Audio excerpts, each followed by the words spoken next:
Okay, Okay, it's time now to introduce my next special guest on my show. The interviews keep on coming. Very ready now to have him on. Quite literally, he is a rising star in his own right. Inviting and introducing on my show now, I have Bailey Rise. Welcome. Thank you. Nice to meet you. Nice to meet you. Welcome to the radio show with me, Danny, and my podcasts. How's life treating you today? Where are you currently situated? I'm sat in sunny Newport Pagnell in Milton Keynes. Um, Cool. some people claim on the outside of Milton Keynes. Brill. And for the benefit of my listeners, how long have you been like musical for? Oh, blimey. Probably about 30 years. Very long time then. Yeah. Cool. And then going straight into it, you're promoting a new single called Never Know. How is it going with this new single promotion? And how has it been received by the general public? Yeah, it seems to be good. I mean, um, I always send it to a few very close musical buddies to start with and got some good responses from them. Yeah, it came out a couple of weeks ago, didn't it? And yeah, it's just I never get a huge flurry of streams because I don't have the marketing budget to Hmm. push it to that many people. But it kind of slowly builds and builds as word of mouth and Hmm. um, through the local music scene, and there's just various places around the world that seem to pick up the tracks, and yeah, so it's good. Positive then. Also, someone described you as sounding like Beck, who was like an artist in the 90s, busking with Tom York and Billy Corgan on the London Tube. That's quite a constructive comparison comment. Yeah, yeah, yeah. It was me that made that up Oh, I was just trying to. I mean, those are my influences. It's like Tom York from Radiohead, obviously Billy Corgan from Smashing Pumpkins, and then Beck. So yeah, it's just. I mean, Beck particularly because he never does it. Like no two albums sound the same mm, for him, and I'm kind mm, of quite like that with the stuff I release. The guy that mixes my tracks, he quite often is like, "This song sounds nothing like the last one, Rich. Do you never write the same song mm. twice?" And I guess the answer is no, I don't. I just they come out how they come out, and I just go with it. And Yeah, that's fair enough. I remember Beck, he had a hit called Devil's Haircut in Your Mind. I remember the video to that. That was on yes, the channels all the time. yeah.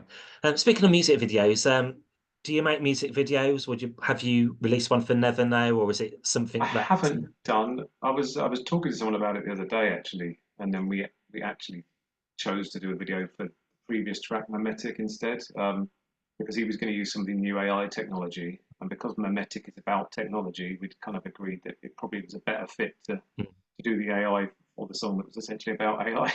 Mm.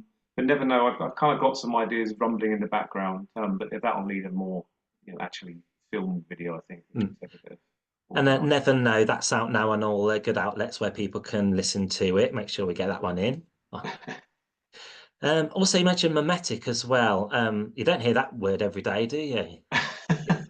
No, the thing is, I collect words when I'm like reading stuff or listening to things, and if they sound interesting, I kind of make a note of them, and then I go and find out about them, and then, Mm, I mean, that song Memetic is about memetic engineering, and it wasn't something I really knew about. It's just it sounded like a cool word. I like the sound of it, so yeah. I then went and Right. read a And few I did take articles. And a brief listen to it. So I did like the modem dial-up tone on the outset of the song. Those were the days, weren't they? yeah, yeah. So I think that's a 56K US robotics modem. I was lucky once. I had an upgrade from a modem, a 56K, an ISDN line. That was like Ah, double yes, speeds, but yeah, right, of course now super highway now all the exactly. way. Yeah, yeah. But yeah, those were the days, when Britpop as well, post Britpop, do they feature heavily in your influences, as you Yeah, said? definitely. Yeah, I think that's like my music can only be you know, a mix of all the stuff I've listened to growing up. So it'll be like 80s pop.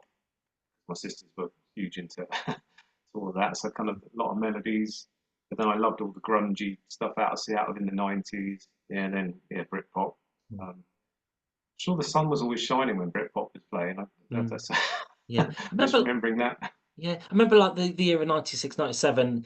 There never was a cloudy day, was there, in the summer? It always seemed like hot. Exactly. That's Mm. my memory of it. Also, speaking of like that era, you've performed on the stage along the likes of Dodgy. like Good Yeah, Enough for You, Good Enough for Me, and yeah, Terrorvision, Tequila. How was that yeah. experience? Yeah, great fun, and they're just lovely people, and obviously they made it to quite heady heights, and they're still going now. I think both those Mm. groups of people are still touring. And will Yeah, you be doing any gigs or shows or tours coming up here in England? You may like to tell us um, about. well, the next show I've definitely booked to the headline slot at one of the venues in Milton Keynes, just down the road, so MK11. So there'll be that's the 30th of November. We'll be headlining the bar stage there, so that'll be good fun. Mm. So I'll be doing that with a full band set up rather than solo Brilliant. or anything like that. So that'll So be nice. that's Saturday. Is that Saturday, 30th of November? Where's that? Yeah, that's right. Whereabouts that in Milton Keynes? So it's the Kiln Farm. So MK11 is like the sports bar at the top of Stony Trafford. But yeah, great venue and a couple of really nice stage setups there and a really good bunch of people running it. How do you find your local music scene at the moment? Could it be better? Could it be worse? It, I guess it could always be better, but it's great. I That's was chatting good. to someone last night about it. It just feels like you're in part of some little secret gang. It's like this other world that exists next to real life, and I know so many people through the music that I just wouldn't know otherwise. And A it's good different out community here. then. A good. Yeah, and the town I live in just seems to have I think because it's an old coaching town, sort of on the side of the new city of Milton Keynes. So I think it just seems to attract musicians because it's got a high street with pubs and open mic nights and stuff like that. And yeah, it's good. It's down to earth, and Mm, everyone's just supporting each other. mm, that's It's good. really nice. I mean, Milton Keynes as well. A good hub. You got London and the Midlands as well. So central Exactly. Yeah. location. Yeah, it's great. It really is. I know Cool. it's the butt of a lot of jokes, but it's a pretty decent place to live. Mm. It's like And it's very Coventry. green as well. Like Coventry as well, like it's moved so much like in the decades, Yes. renovation. It's you visit there now, you wouldn't recognize it. Amazing. Yeah. That's the thing. I mean, when I was growing up, there wasn't a huge amount to do outside of the high street, but it's just incredible how it's grown Mm. over the years. So, yeah, it's all And good. how important is having your own identity as an artist? Did you like just being yourself, doing what you want to do? Yeah, so I mean, I love the music more every day. I always say this to people. I mean, I'm old enough to know better now, but I'm not showing any signs of slowing up. Um, it's just a really important part of who I am, the creativity, and because it's all my original stuff. I love the creative process. I love working with other people. Um, yeah, I just love it. Just That's good to hear.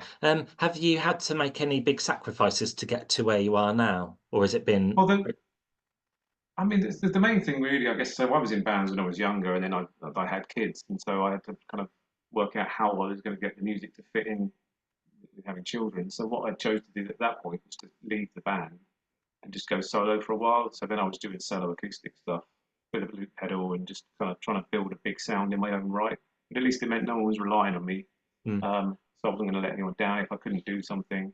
Didn't have to get to rehearsals because I could just rehearse at home. But now the kids are getting bigger. It's kind of looking back now and starting to do stuff more with a big band sound again. Mm. So I just kind of it's about finding the opportunity and the challenge, I guess. So I've just changed what I've done Mm. according to what life will allow me to do, I guess. Yeah. I guess like with most people, whatever's happened in the past has got to where you are now. Yeah, absolutely.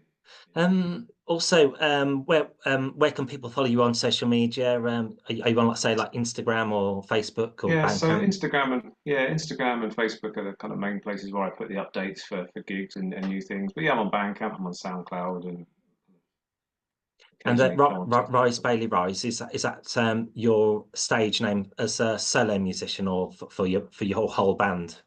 Well, basically both. I kind of decided when I went solo, so to speak, I thought I don't really want to go out just as my name because I want it to become a band again at some point, and I want it to be anything it can be. So I just decided to, even doing the solo Mm. stuff, would always put it out with a Mm. with a band name, Yeah. and then it can be whatever.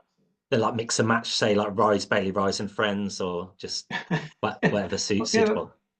yes, exactly. I just wanted to be flexible, and so I mean, even those original kind of solo releases that have been done are quite often there's other musicians on Mm. there, friends, and I'm very lucky that I've got a lot of very talented mates that are That's happy to good.